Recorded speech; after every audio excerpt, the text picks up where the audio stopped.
the reference to saying the children of the sun, or that's something that,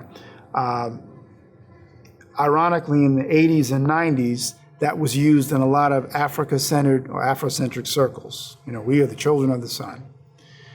But what was so revealing is that even David McRitchie, who was a Scottish historian, talked about the same idea, that the Africans and the indigenous peoples of the Americas were also known as the children of the sun. So the sun holds this prominent place in those two areas. The idea of saying that people were children of the sun means that you recognize that the sun is something that's valuable and good because it provides life. But from a Kemetic standpoint, obviously Ra, or the reference to the rays of the sun was understood to give life along with the Nile River. Probably, I'm not a chematologist, but I do understand the Nile River and the sun represented two of the most important aspects, if you will, of nature, or nature.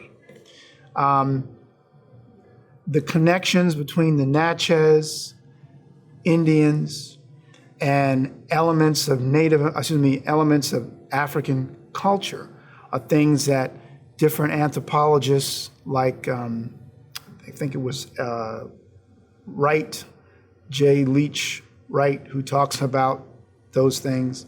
Ironically, even the connection to, I mentioned earlier about the theology of the Mormon Church, which is also drawing these parallels, between the two areas. Because some of the Natchez are in the Mississippi area, because Natchez are associated, that's why there's a Natchez, Mississippi. And they're related even to groups like the Creek and I think the Chickasaw as well. So, and that connection also involves people talk about the mound builders. The question is, what's in those mounds? Are those mounds or sugar loaves, which is what a lot of the early Europeans talked about, these mounds, as they called them, sugar loaves, which appeared to be like pyramidal structures in the mind of Europeans, although they were earthen, right? They were made of the earth. And their antiquity also implies that, is this the result, and now this is posed as a reasonable question, the result of these contacts that I mentioned earlier that go all the way back to the Olmec connections, when these peoples are engaging in trading and they're moving around the American continent. And as they go to different places, aspects of their culture will accommodate where they're at. So certain things will be the same, certain things will be similar, some things will be different. That's why looking at things like the linguistic links, looking at the language, and even people like the late, great Martin Bernal, who was a linguist, who drew these parallels, looking at aspects of connections between even, Native American languages and Semitic languages. That implied, why are these links there? Why are there Native Americans that have names that are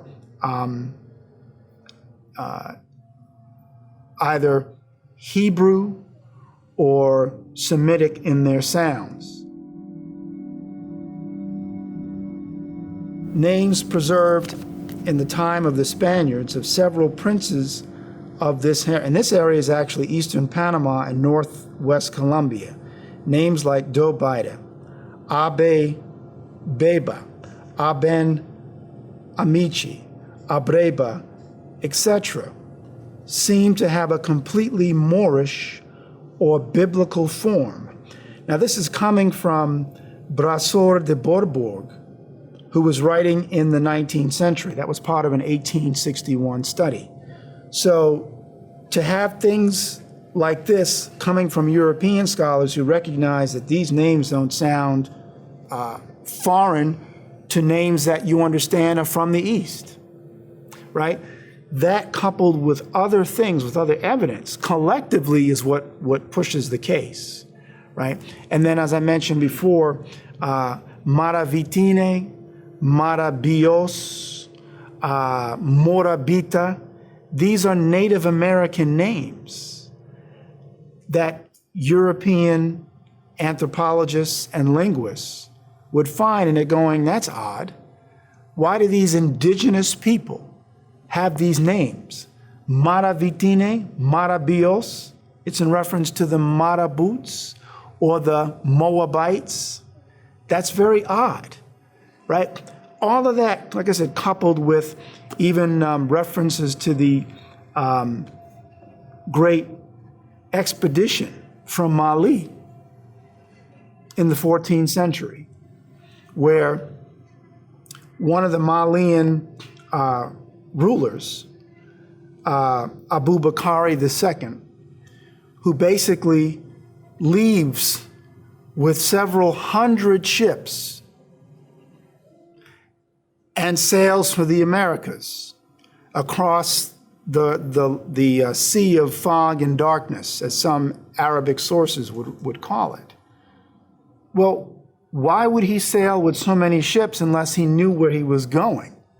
And then there's evidence of these African Muslims, because Mali was an African Muslim empire that was part of what, I mean, clearly you recognize part of the Moorish imperial boundaries, because as I said before, the Moorish Empire, as Dahiru Yahya points out in his book on Morocco in the 16th century, the borders extended as far south as the Senegal River and as far east as the border of Egypt.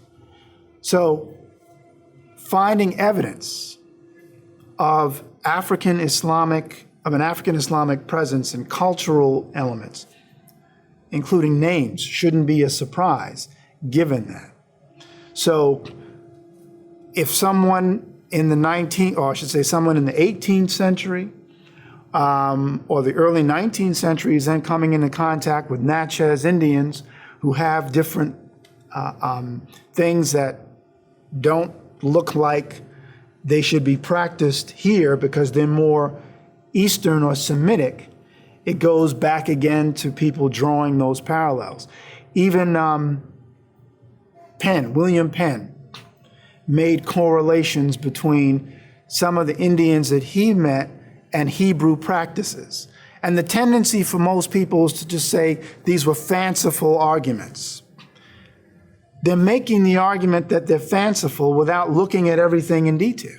They just dismiss it out of hand. Look at everything. But the problem is if they look at all of it, then what happens is then the whole illusion disappears. The illusion about Columbus's discovery of the Americas.